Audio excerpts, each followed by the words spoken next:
Welcome to another President Wisdom podcast with Andy Caron with us today. She's president at Revenue Pulse, has a bunch of cool experience and loves Marketo. Won a bunch of Adobe prizes, so we're going to get into that today. Quite impressive woman that I have in front of me today. This podcast is brought to you by botbuyer.com. That is my podcasting agency. If you want to start, scale, or be invited to podcasts, find sponsors, or find a way to monetize them, you can go to podbuyer.com for this. Andy, welcome to the pod. Can you tell me a bit more about yourself and about your company? Yeah, thanks for having me. So I'm Andy Caron. I'm the president at Revenue Pulse. I've been with the company for about 4.5 years now. And this is actually the sixth position I've held with Revenue Pulse. I came to the company as a consultant after having been in a VP of MarTech role and was laid off at 6 months pregnant, and RP became my new home. And I've continued to double and triple down there. And recently, our founder and president, who has also founded a second company, passed the baton and asked me to come on as president for RP. And you make it look simple there, but why do you think he passed the baton to you precisely? A couple reasons. First, marketing operations, Marketo is one of the primary tools that's still a focus there. And revenue operations attribution is my happy place. I love it. And I think that has shined through in the work that I've done, but also I come from a background of psychology, actually, not marketing. So both my degrees are in psychology. I attended university at a school that was humanistic. And so I have a strong passion for the mentoring and development of people and for coming to things as a whole human. And that has helped us to grow the team from the 5 consultants that were on staff when I joined to about 30 overall in the consultative staff here. Wow. And what are your top goals this year as the company's president? My top goals this year really focus on finding the balance between company and person. So I want to be able to scale our growth in a way that is sustainable for us, for the headcount that we have and the headcount that we'll add, and also for our clients to really have the best that they can get in the market from a consultative perspective within revenue operations. What are the challenges of such a business? Oh gosh, there's lots. First, I think the biggest challenge is we produce revenue via people's time specifically. The two are inextricably linked. And so there's only so much of a profit margin that you can have with that.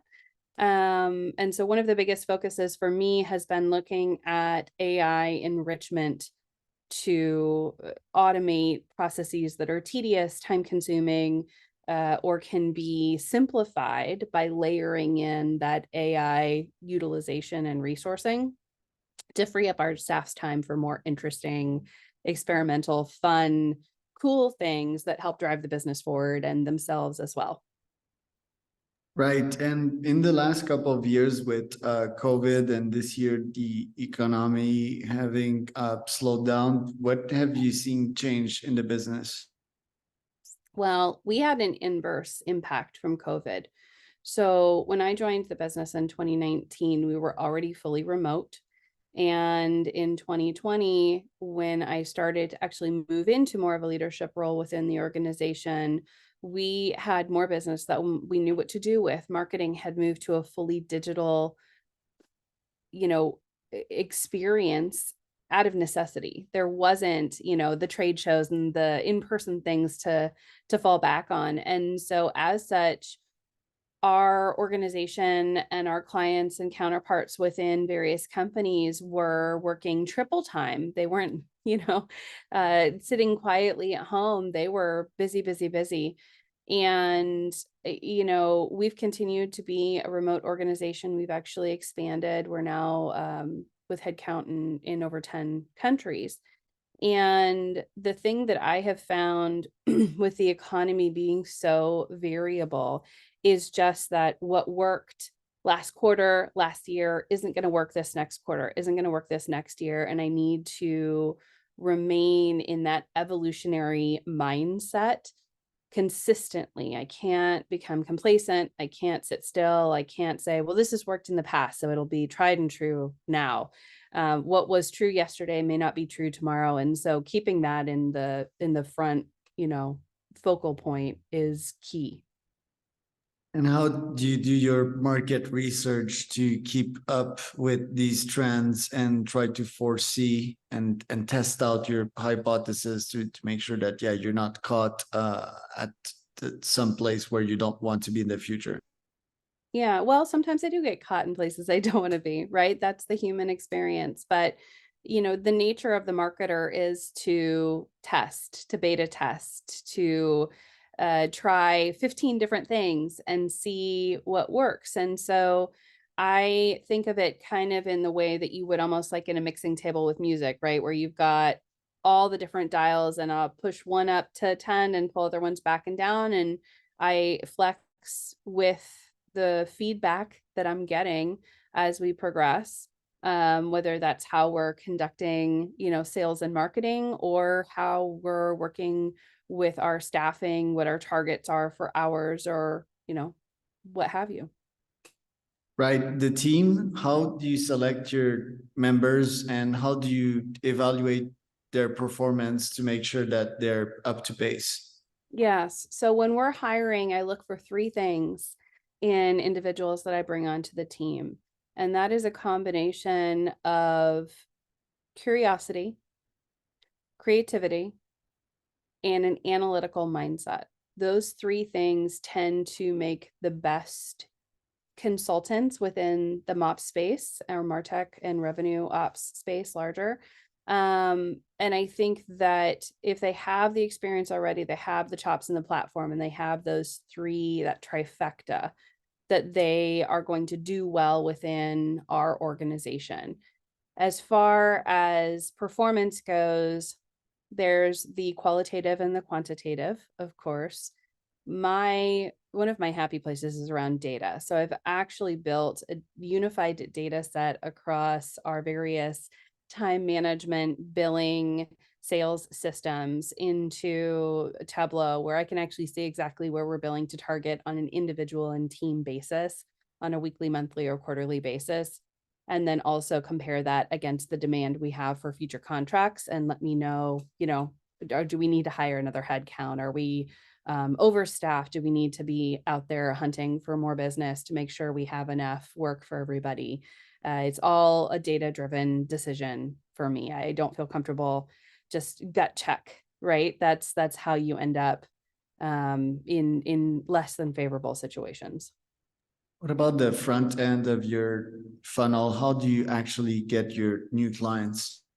So consultative, particularly in our space historically, has been largely referral based. It's a very small community at the end of the day, comparative to many other industries. Everybody knows everybody. And the focal point for us is making sure that we are present, obviously, so that those who have not heard of Revenue Pulse will encounter us with our various marketing pieces. I've got a 10+ page guide to attribution going live with my Mops Palooza presentation next week. But we also do Tough Talks Made Easy, which are a way to help marketers have those difficult conversations with a CFO or a CEO that they may need to have and not know within their own, experience thus far, how to frame it or where to come to the table with that, since they're a marketer and they're not trained to be in a boardroom in most cases within our industry. And then obviously just making sure that we maintain those relationships. I think so many of us encounter people in the world and we don't necessarily stay in touch with them or maintain those connections. And I think that's really important to continue to be present and to, maintain those relationships. I think that's the most important thing we have in our work and in our lives. So Right. So I call it like NPS, like Net Promoter Score 9.5 on 10 plus. how do you make sure that your clients keep on being satisfied? Is it mostly results and a bit of human touch and responding to their queries quick? How do you make sure that they are happy and that they refer you more business? Yeah. So with a net promoter score, we do actually do that on an annual basis. We've been in the 80s for the last 5 or 6 years at least, probably before that as well. And it really is about being a partner. We embed within our clients. We are available in an integrated Slack or in other channels that are the way that they want to communicate with us. We have regular check-ins and we're very clear up front. I think everything is about setting expectation and then delivering on that expectation and really being a partner and not just an order taker. Right. When it comes to your competition, how do you distinguish yourself from them, and how do you make sure to take notes on good things that they do and take notes of the bad thing that they do and not reproduce those? Yeah, so we end up untangling a lot of other agencies' work, so we get a front row seat to the bad stuff. And that's natural, right? I think for us, our approach has always been not to have a gold standard or a best practice or, a model that's a one size fits some. We already have created the life cycle and we're just going to plunk it down in your instance sort of approach. Which is more scalable. There's more revenue in that model, but it doesn't ultimately meet the business needs of the client, right? I need to sit down and have a conversation with the client about exactly how their customer journey works before I build a funnel for them and then a program inside of their systems that will support that and actually connect the business in the way that it's supposed to between sales and marketing and not create further rifts between the two departments, which is so common. Right. When it comes to technology, in what facet of your business have you integrated AI in the ops, sales, and HR side of things on right now? Because these technologies are pretty game changing. Arguably, they're replacing a bunch of folks as well, making others way more efficient. So, how did you integrate it with AI? Yeah, so we're completely looking at efficiencies, but when you say integrate, I think it's a bit of an incorrect positioning for us because the integration is within our processes, not within systems. We're working within our clients' systems, and some of them actually have contracts that stipulate no AI is to be used at all. We're seeing that actually pop up more and more. So we have to be thoughtful about when and where we use AI to accelerate. But a great example is one of our larger clients had a process in Marketo where they needed to extract certain data points. And their consultant was able to actually develop script using ChatGPT that can then process what would normally have been an 8-hour manual lift down to milliseconds. And so looking at AI on behalf of our clients and to accelerate processes and also for our own use cases are really where we're employing that. We've used it to develop a modeler that identifies a very succinct list of ICP potentials, for example, and that can be deployed on behalf of a client if they are trying to understand what their actual ideal customer profile is. We have a whole slew of different methodologies and ways in which we're using it, to be honest. I even just used it to input my flow of slides for my presentation that I'm doing on Monday to get a timing for how much time I should be taking on each slide rather than doing it manually. ChatGPT can help me with that. So I think it's really just thinking about the points at which you're going to spend extra time for a low yield and then pulling in AI there where you can. You've had a very impressive career and you always manage to balance it with your personal life. What would you have to recommend for professional women with ambition in that regard? So I didn't get married until I was 36. I had our first child at 39, and then we had twins when I was 41. And what I can say is, in retrospect, I let my own life timing and the idea of what I was trying to have or wanted to have at certain times stop me from asking for things. And I don't know where I would be today if I had asked for more. I might have gotten here sooner. I might be in a completely different place. Who can say? But I think as a woman, more often than not, when I've had job recs out, I get far fewer women candidates for the more senior roles. Women aren't asking for things. And I don't know if it's because they don't think they can ask for it, or if it's because they think that they can't do that and also, be a mom. And in some cases, you can't.